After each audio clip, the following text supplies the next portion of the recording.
Hello everyone बच्चों, आज हम क्लास 9th की वर्कशीट नंबर 27 करेंगे। हमारा विषय सामाजिक विज्ञान। इसमें हम भूगोल पढ़ेंगे। भूगोल का पार्ट 4 जलवायु पढ़ेंगे और जलवायु जो चैप्टर है उसके अंदर हम मौसम और जलवायु में अंतर भी समझेंगे। तो सबसे पहले मैं आपको एंट्रीज बता देती हूँ। आपको अपना नाम लिखना है, टीचर का नाम लिखना है, दिनांक डालना है 5 सितंबर 2020। तो लेट्स स्टार्ट। मौसम और जलवायु। ठीक है, प्रस्तावना है बच्चों। आमतौर पर हम मौसम और जलवायु शब्द को एक दूसरे के स्थान पर प्रयोग करते हैं। मतलब मौसम को जलवायु कह देते हैं, कभी जलवायु को मौसम कह देते हैं, है ना। लेकिन वास्तव में इन दोनों ही शब्दों के अर्थ अलग अलग होते हैं। दोनों का अर्थ अलग होता है। अब देखिए, पहले हम जानेंगे मौसम क्या होता है। ठीक है, एक समय विशेष में किसी एक क्षेत्र के वायुमंडल की अवस्था को उस स्थान का मौसम कहा जाता है। एक समय विशेष में, देखिए यहाँ पर एक निश्चित समय के लिए कहा गया है कि एक निश्चित समय में उस क्षेत्र का जो वायुमंडल की अवस्था होती है ना, तो वो क्या होता है, वो मौसम कहलाता है ना। मौसम कहलाता है। जैसे कभी मान लीजिए कभी बहुत तेज़ धूप निकल आई, है ना, तो कभी बहुत तेज़ बरसात हो गई, कभी आंधी आ गई। तो ये क्या है, ये सब चीज़ें जो होती हैं वो मौसम को बनाती हैं। इन सब चीज़ों को ही हम मौसम कहते हैं। यह एक सीमित क्षेत्र के लिए आंकलित किया जाता है।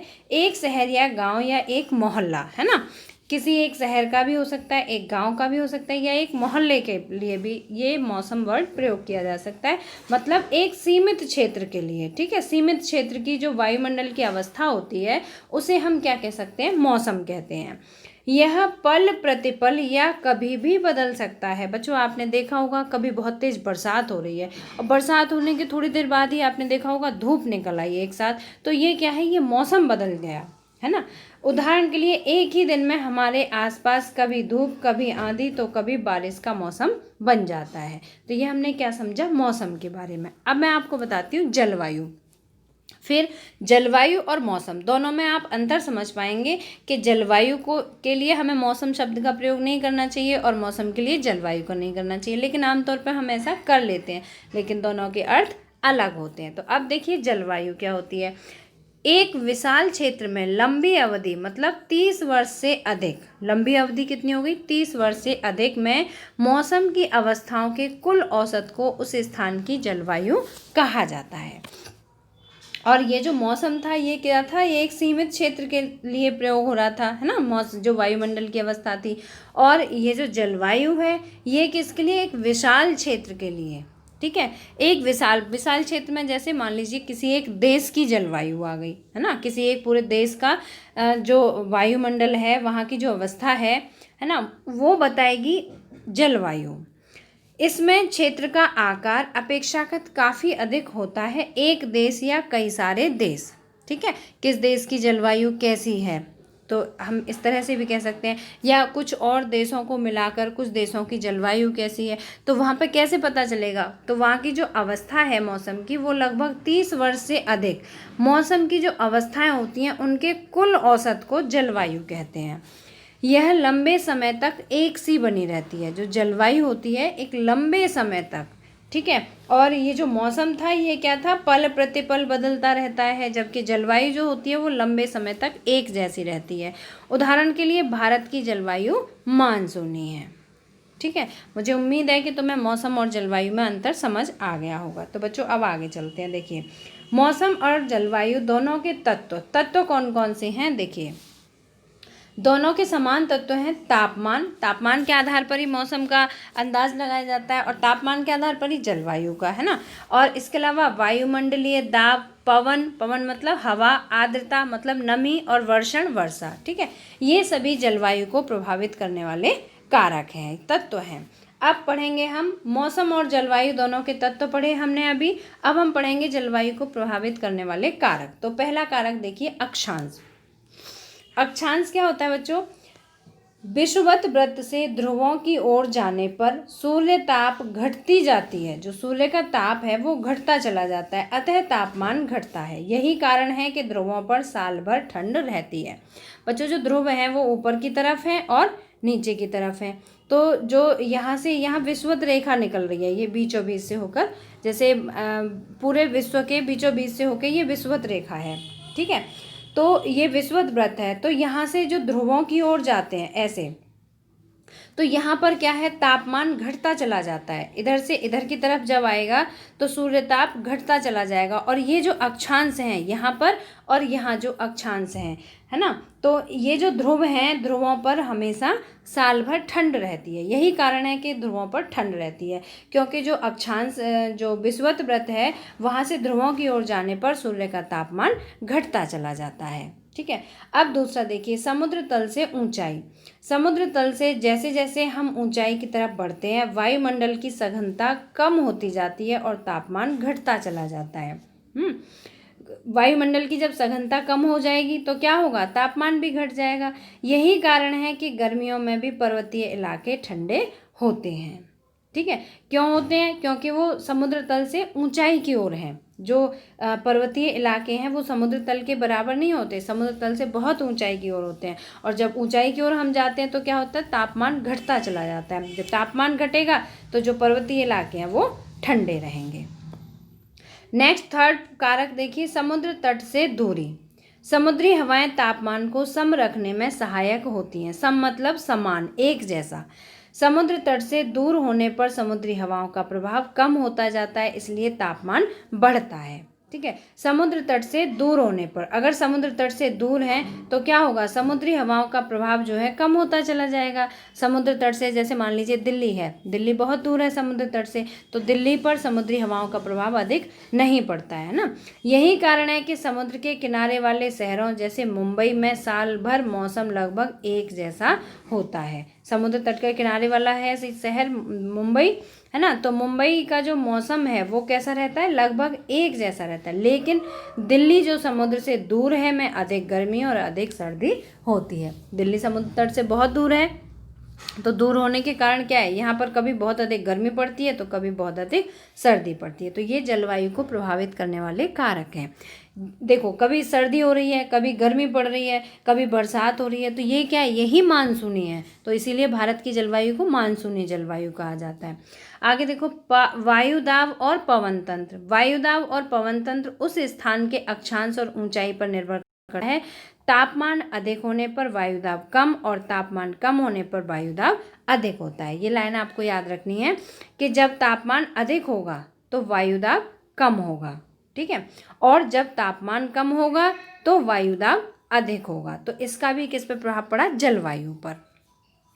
नेक्स्ट पॉइंट है महासागरीय धाराएं। जो महासागर की धाराएं होती हैं, देखिए, महासागरीय धाराओं के गर्म या ठंडा होने के हिसाब से उसके तटीय क्षेत्रों का तापमान भी गर्म या ठंडा हो जाता है। जैसी महासागर की धाराएं होती हैं, अगर गर्म होती हैं तो उनके किनारे के जो क्षेत्र होते हैं उनका तापमान गर्म हो जाता है, और अगर ठंडी होती हैं तो जो तटीय इलाके होते हैं वहाँ पर ठंड हो जाती है। तो जो जलवायु है वो जो वहाँ का मौसम है वो किस पे आधारित हो जाता है, महासागरीय धाराओं पर आधारित हो जाता है, उन्हीं के अनुसार बदल जाता है। अब देखिए, उच्चावत स्थलाकृति पर्वत पठारिया मैदान। उच्चावत मतलब ऊंचे।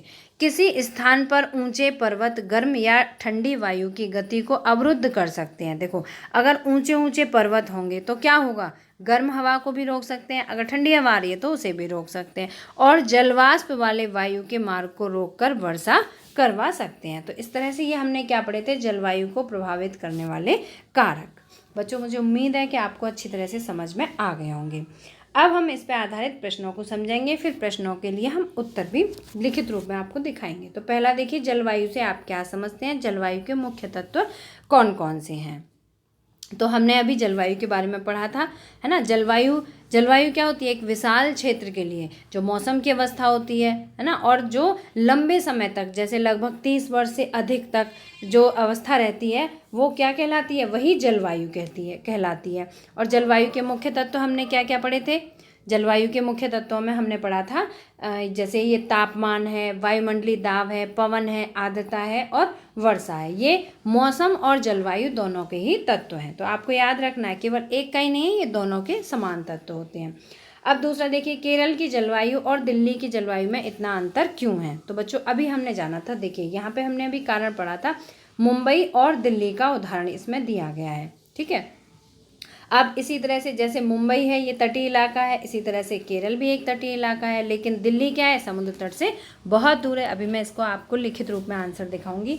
थर्ड प्रश्न है, अक्षांश किस प्रकार जलवायु को प्रभावित करते हैं? विश्व मानचित्र पर भारत और कनाडा की अवस्थिति का उदाहरण देकर समझाइए। जुलाई अगस्त के महीने के दिल्ली के तापमान और वर्षा के अधिकतम, न्यूनतम और औसत की गणना का एक चार्ट बनाकर कीजिए। ठीक है, तो आप देखिए, मैं आपको लिखित रूप में पहले प्रश्न का आंसर दिखाती हूँ।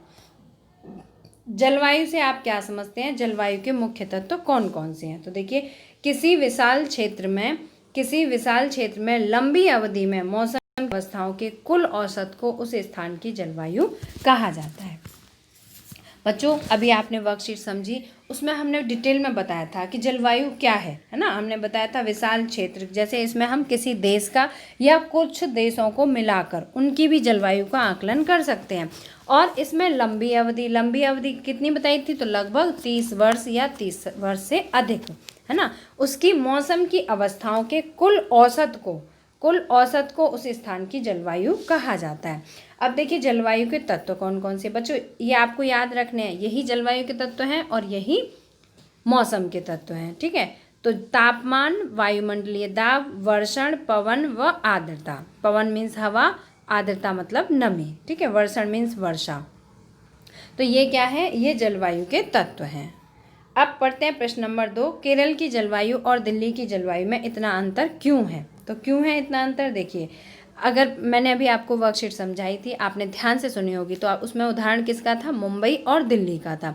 मुंबई क्या है? तटीय इलाका है, समुद्र मुंबई में है, तो उससे क्या रहता है कि जैसा वहाँ का जो माहौल है वो हमेशा एक जैसा रहता है। जो वहाँ का मौसम है वो एक जैसा रहता है, माहौल नहीं मौसम, वहाँ का मौसम एक जैसा रहता है। लेकिन दिल्ली क्या है? समुद्र तट से बहुत दूर है ना, तो इसलिए यहाँ पर कभी बहुत अधिक गर्मी पड़ती है तो कभी बहुत अधिक ठंड पड़ती है। तो इसका आंसर देखो, केरल की जलवायु और दिल्ली की जलवायु में इतना अंतर इसलिए है क्योंकि समुद्री हवाएं तापमान को सम रखने में सहायक होती हैं। जो समुद्र की हवाएं वो तापमान को कैसे रखती हैं? सम मतलब समान रखती हैं।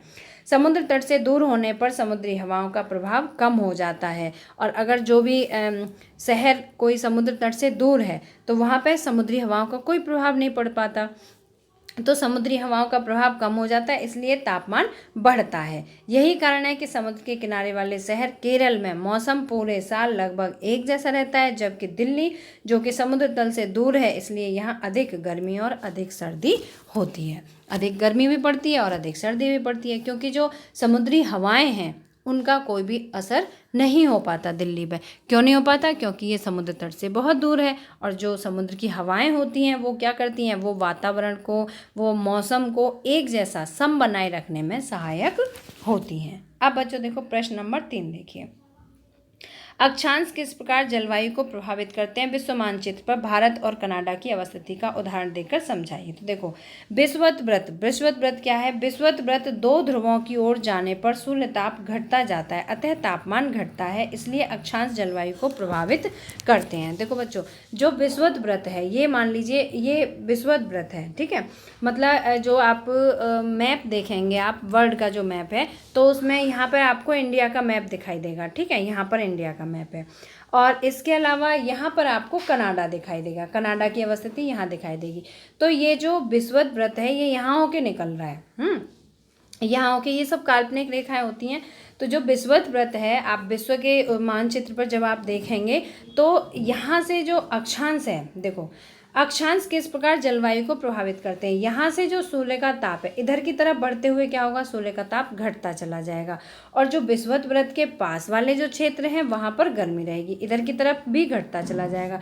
तो ये जो ध्रुव होंगे, नीचे के जो ध्रुव होंगे दोनों, वहाँ पर ठंड रहेगी, बहुत अधिक ठंड रहेगी, और जो विषुवत ध्रुव जो है इसके नज़दीक जितने भी शहर होंगे वहाँ पे बहुत अधिक गर्मी रहेगी। तो आपको क्या करना है कि जो वर्ल्ड का मैप है, आपको मैप लेना है, उसमें भारत कहाँ पर है और कनाडा कहाँ पर है, बस उस स्थिति को आपको हाईलाइट करके शो करना है। ठीक है, तो ये आपका प्रश्न नंबर 3 है। अब प्रश्न नंबर 4 पढ़ते हैं। जुलाई अगस्त के महीने में दिल्ली के तापमान और वर्षा के अधिकतम, न्यूनतम और औसत की गणना एक चार्ट बनाकर कीजिए। तो देखिए यहाँ मैंने एक चार्ट बनाया, आप इसका स्क्रीनशॉट भी ले सकते हैं और आप इसे इस तरह से बना भी सकते हैं। यहाँ पर देखिए टेम्परेचर बताया गया है, ये टेम्परेचर घटता हुआ टेम्परेचर है नीचे की तरफ, ये बढ़ता हुआ टेम्परेचर है। तो यहाँ पे जीरो से आप 1 2 3 4 इस तरह से ना लिख के मैंने 0 से डायरेक्ट 20 लिखा है, ठीक है। 0 से 20, फिर 25, 30, 35, 40 इस तरह से मेंशन किया है। और ये जो है ये क्या है, ये बरसात का है। बरसात कितनी होती है, जैसे ये हम इसमें जुलाई मंथ और अगस्त मंथ का पूछा है, जो आपकी वर्कशीट है इसमें जुलाई और अगस्त मंथ का पूछा है। तो जुलाई में लगभग 25 सेंटीमीटर तक बरसात होती है ना, फिर 30 तक 35 तक भी बढ़ जाती है ना, कभी कभी 40 तक भी बढ़ जाती है। फिर उसके बाद अगस्त में क्या होता है, जो बरसात का लेवल होता है वो घटता चला जाता है 30 और 35 के बीच में, फिर उसके बाद 30 के आसपास, फिर 25 या 26 और फिर उसके बाद 22 या 23 सेंटीमीटर तक बरसात होती है। तो इस तरह से ये जुलाई और अगस्त मंथ का टेम्परेचर है। और जो इसमें बताया गया है कि न्यूनतम, अधिकतम और औसत का एक गणना है। तो यहाँ मैंने ये जो रेड पेन से हाईलाइट किया है, ये औसत चार्ट आपको दिखाया है। तो आप इसका स्क्रीनशॉट भी ले सकते हैं। बच्चों, अगर आपको वीडियो पसंद आए तो लाइक शेयर जरूर करना, और अगर अभी तक आपने सब्सक्राइब नहीं किया तो हमारे चैनल को सब्सक्राइब जरूर करना। मिलते हैं फिर इसी तरह के नेक्स्ट एजुकेशनल वीडियो में। Till then bye bye, good luck to all of you.